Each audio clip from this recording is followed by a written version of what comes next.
ஆனா ஆதவர்ஜன் என்ன சொல்றாருன்னா, இன்னைக்கு பேட்டி கொடுக்கும் பொழுது வழக்கத்திற்கு மாறாக ஏன் கரூர்ல மட்டும் போலீசார் எங்களை வித்தியாசமான முறையில பாதுகாப்பான முறையில் அழைச்சிட்டு போனாங்க அப்படிங்கிற போலீசாருடைய பாதுகாப்பு நடவடிக்கையை சந்தேகப்படும் விதமா ஆதவர்ஜனா கேள்வி கேட்கிறாருல.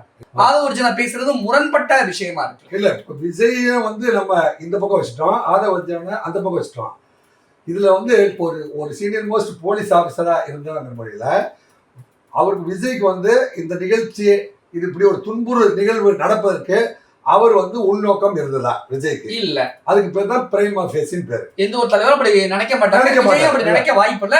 தமிழக முதல்வரே போய் என்ன சொல்றாரு, தள்ளுமுள்ளுகள் ஏற்பட்டிருக்கலாமோ ஒழிய நிகழ்வு நடந்துட்டு நெரிசல் ஏற்பட்டுச்சு, மனித தவறுகளின் காரணமாக ஒரு 41 நம்ம. ஆனா மனிதனை கொல்ல வேண்டிய நோக்கம் என்ற நோக்கம் தமிழக அரசியல்வாதிகிட்டம் இல்லை அப்படின்னு ஒரு கன்ஃபெஷன் கொடுத்தாரு. ஒரு நிகழ்வு நடந்துருச்சு, ஒரு கலட்டா, குட்டி கலட்டா, செருப்பை வீசினதுனால மக்கள் பீதி அடைவாங்களா, பீதி அடைஞ்சதுனால நெருக்கம் உருவாகுமா? இந்த ஆக்ஷன் அண்ட் எஃபெக்ட்னு 2 விஷயம் இருக்குல்ல. இந்த ஆக்ஷன் பண்ணணுனுக்கு இப்படி ஒரு நெரிசல் ஏற்பட்டு இதுல ஓடி போய் பயந்து ஒவ்வொருத்தம் போய் விழுந்து செத்து போவான் அப்படின்னு நினைக்காம வச்ச வேட்டு அப்படிதான்.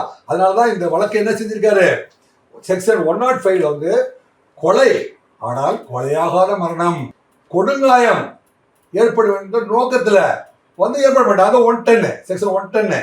அப்புறம் 120 இப்போ 223 என்ன சொல்றாங்க, போலீஸ்காரவங்க சொன்னதை அறிவுரையை கேட்காம உள்ள கூட்டிட்டு போனாங்க அப்படிங்கிறாங்க. இந்த 223 தான் இப்போ சந்தேகமே இருக்கு.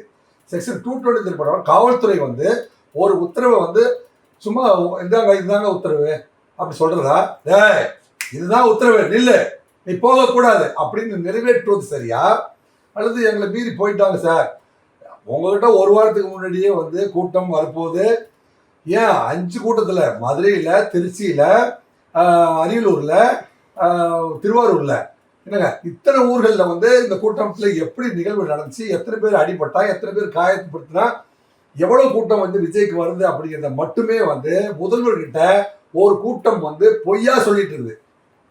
எனக்கு விஜய்க்கு கட்டுக்கணும், மதுரையில் வந்த கூட்டத்தை 3000 பேர் 4000 பேர் சொல்லிவிடுறாங்க, அங்கே 9 லட்சம் பேர்